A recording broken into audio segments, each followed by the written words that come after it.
اگه شما هم مثل من عاشق این هستین که کیفاتون رو با چرم ترکیب کنین، این آموزش برای شماست. توی این پست میخوایم با هم یک کیف فوق‌العاده با یک پترن خیلی شیک و زیبا آموزش ببینیم. بافتش به شدت ساده و راحته، حتی دوستانی که مبتدی هم هستن میتونن ببافن. کافیه که آموزش رو ببینید که خودتون متوجه بشین که چقدر بافتش ساده است و زمانی هم که کیفتون کامل میشه یک کیف فوق‌العاده و خاص پسند میشه. تا انتهای آموزش با من همراه باشید که یک کیف زیبا و شکیل داشته باشید. برای شروع کار ما باید به اندازه 7 سانت زنجیره بزنیم. فرقی نمیکنه که شما بخواید از چه نخی استفاده کنید. روی متر زنجیره ها رو باید اندازه بزنید و به اندازه 7 سانت بشه. خب من به اندازه 7 سانت زنجیره ها رو میزنم. 1 2 3 4 5 6 7 8 9 10 و 11 تا. خب من 11 تا زنجیره زدم، روی متر قرار میدم. ببینید به اندازه 7 سانت شده. من از مکرمه پلی استر 3 سوزنه و قلاب شماره 3.5 دارم استفاده میکنم. نکته‌ای که خیلی مهمه در ابتدای بافت باید بهتون بگم اینه که پایه هایی که ما میخوایم روش بافت بزنیم باید فرد باشه. حالا شما هر تعداد زنجیره‌ای که توی ابتدای رج میزنین باید روی متر قرار بدید. شاید شما با 2 سوزنه یا تک سوزنه بخواید ببافین، قطعا تعداد پایه ها بیشتر میشه. حتما پایه ها رو فرد در نظر بگیرید. حالا یک زنجیره اضافه تر میزنیم و شروع میکنیم روی 11 تا پایه رو توی رج اول بافت پایه کوتاه میزنیم. روی هر پایه یه دونه بافت پایه کوتاه.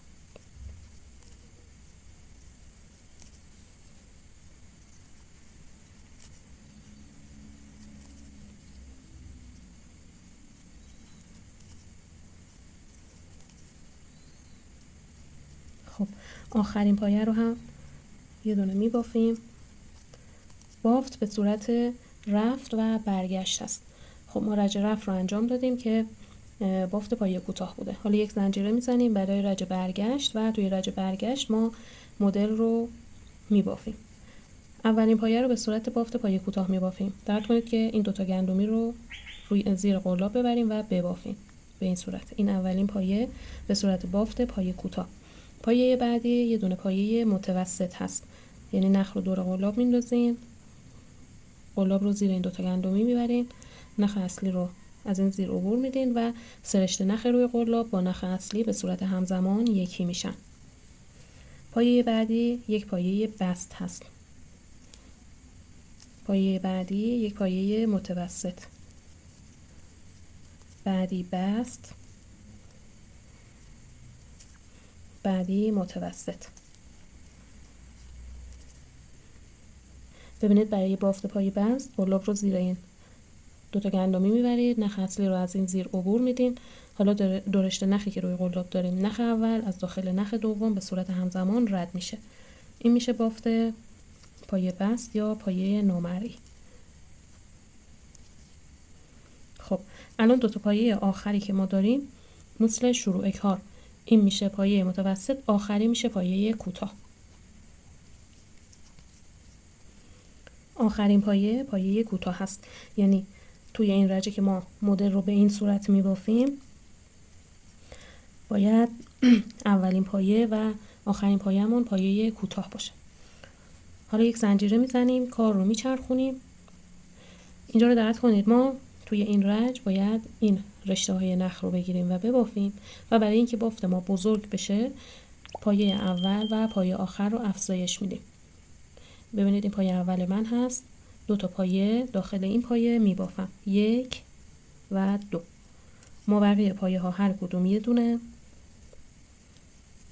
1 2 3 4. ببینید من این رشته نخ رو میگیرم و میبافم، 5 6 7 8 9.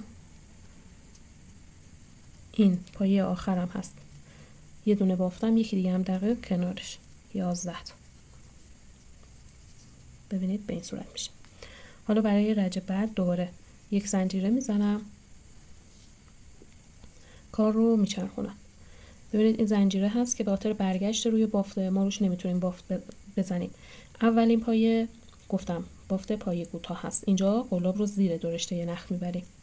اولین پایه کوتاه، پایه بعدی یک دونه پایه متوسط، یک پایه بست، یک پایه متوسط،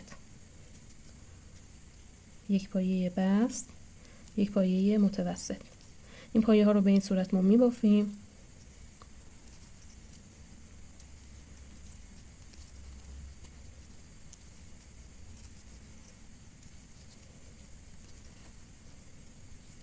ببینید دو تا پایه آخر ما این میشه پایه متوسط، آخری هم پایه کوتاه مثل ابتدای بافت. این آخرین پایه ما هست. این رو به صورت بافت پایه کوتاه میبافیم. یک زنجیره میزنیم، کار رو میچرخونیم مثل این رج. این یه رشته نخ رو میگیریم و میبافیم و اولین پایه و آخرین پایه رو هم افزایش میدیم. یکی دیگه دقیق کنارش 2. روی هر کدوم از اینا یه دونه و آخری رو هم افزایش میدیم به این صورت.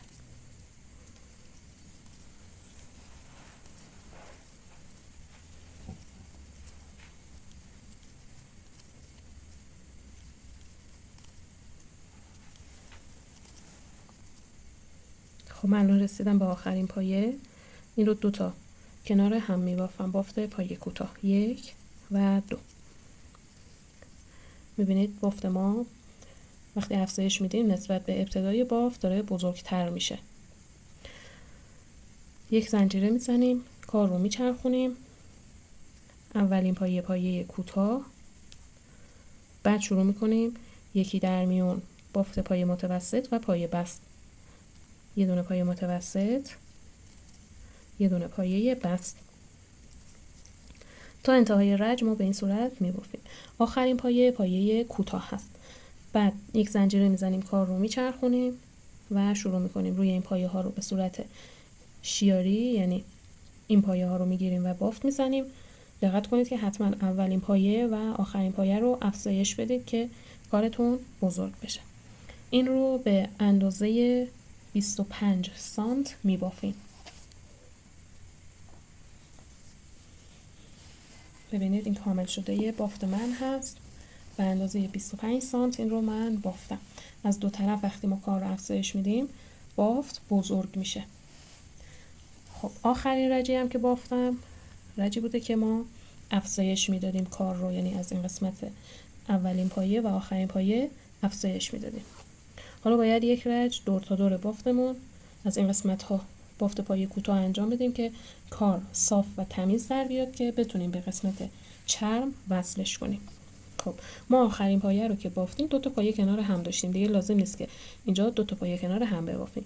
از این قسمت ها ما به این صورت پایه میگیریم و به صورت بافت پایه کوتاه میبافیم.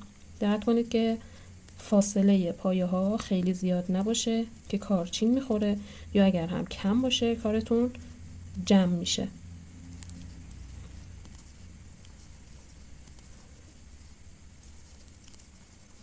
ببینید به این صورت.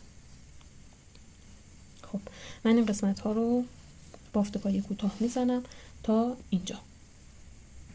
خب من این قسمت رو بافت پایه کوتاه زدم، رسیدم به این قسمت پایین بافت. نکنید داخل این پایه رو 2 بار بافت بزنید که بافتتون زاویه دار بشه، یعنی آخرین پایه رو که بافتین یه پایه دیگه دقیق کنارش ببافین. حالا از این طرف شروع به بافت کنید.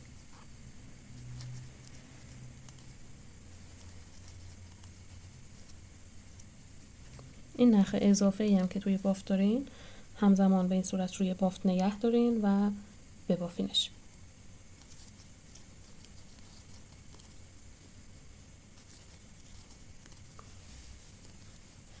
خب ببینید این قسمت ها رو میبافین.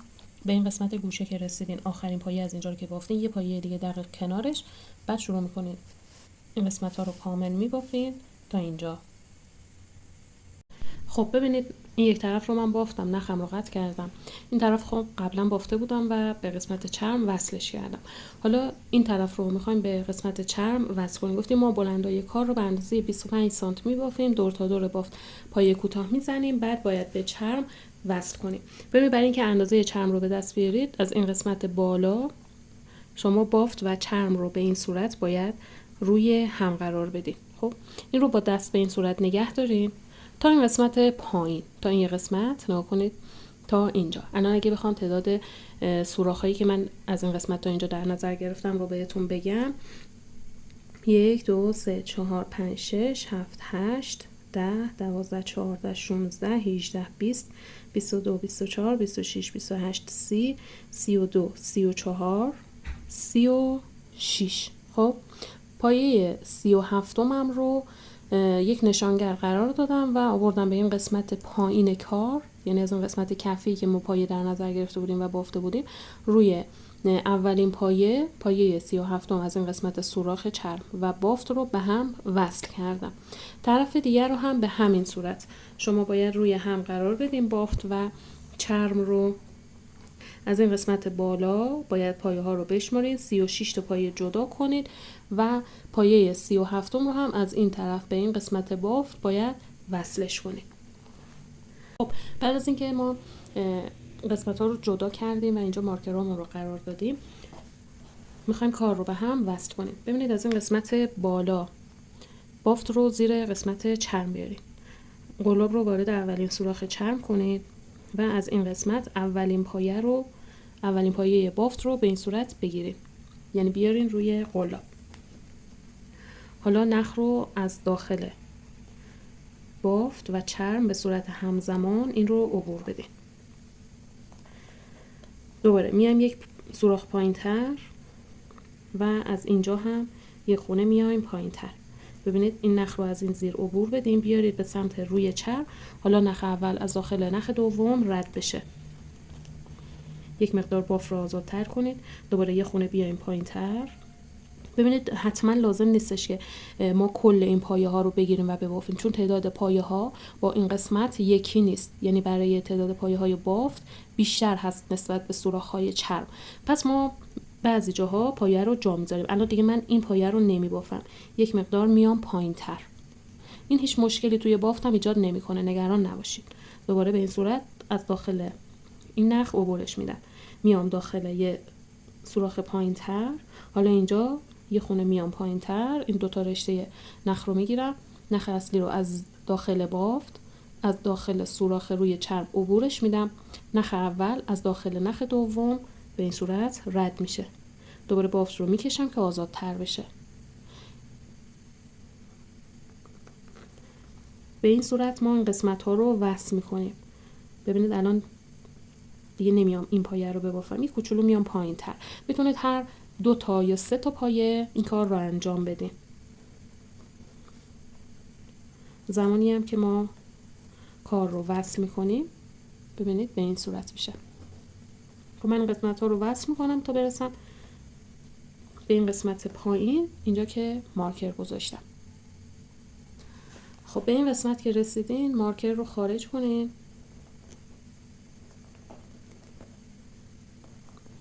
حالا این پایه و این پایه هایی که ما برای کفی در نظر گرفتیم رو باید با هم وصل کنیم. تعداد پایه های کفی نسبت به این قسمت خب کمتره. خب پس میایم مثل این قسمت ها پایه ها رو حالا مثلا یکی در میون وصل میکنیم که این قسمت هم کامل بشه. شما بافت رو به این صورت روی چرم قرار بدین، به راحتی متوجه میشین که باید چند تا پایه جا بذارین.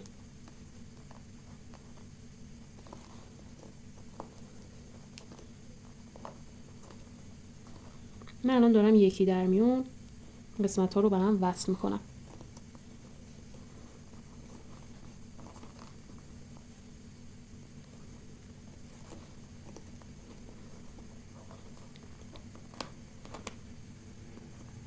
خب این نشانگر خونه‌ای بوده که نشانگر قرار داره. حالا از اینجا من 2 تا پایه جا گذاشتم. این مشکلی توی بافت ایجاد نمیکنه، اصلا نگران نباشین. ببینید چون میره داخل کیف و مشخص هم نمیشه. حالا این طرف رو باید وصل کنیم. خب اینجا من چون خیلی پایه جا گذاشتم، این 2 تا پایه که روبروی هم هستن رو میگیرم و به هم وصل میکنم. 2-3 تا پایه رو به این صورت وصل میکنم. دوباره شروع میکنم حالا مثلا یک پایه جا میذارم. شما نگاه کنید باید بافت و چرم رو به این صورت روی هم قرار بدین و خودتون متوجه میشین که باید چند تا پایه جا بذارید. شاید حتی لازم نباشه که پایه رو هم جا بذارید. به این صورت ما قسمت ها رو به هم وصل میکنیم.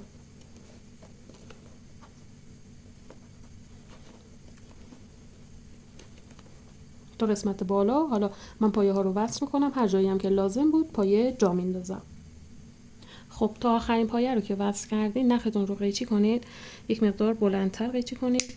حالا این چون مکرمه هست من میسوزونمش. ببینید بافت رو یعنی نخ رو به این صورت آزاد کنین. به این صورت بیارین روی چرم. از داخل آخرین پایه قلاب رو وارد بافت و وارد چرم کنید. اینجا هم یک پایه از این قسمت رو بگیرین.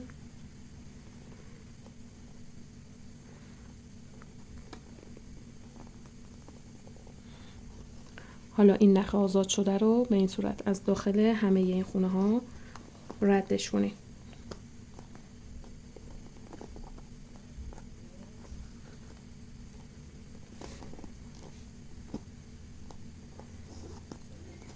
دوباره یک بار دیگه به این صورت بیارین به سمت داخل کیف. حالا از سمت داخل ببرین لابلای این بافت هایی که دارین. قسمت بالا رو اول صاف کنین. خب از داخل این خونه ها ردش کنید نختون رو.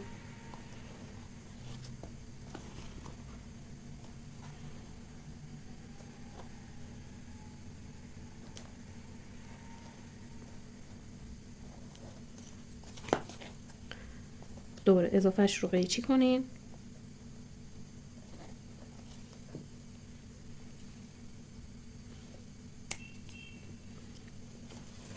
و سرش رو بسوزونید و به بافت بچسبونید.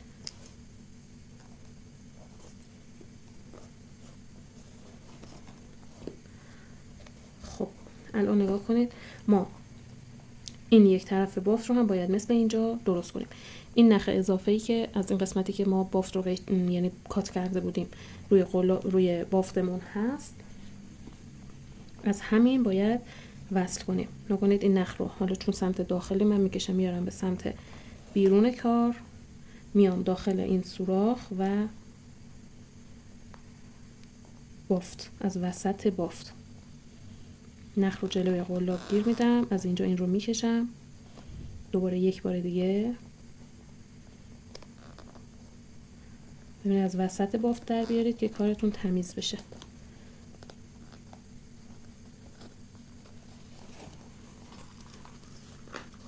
دوباره نخ رو میارم به سمت داخل بافتم. از لابلای یکی دو تا از این خونه ها ردش میکنم.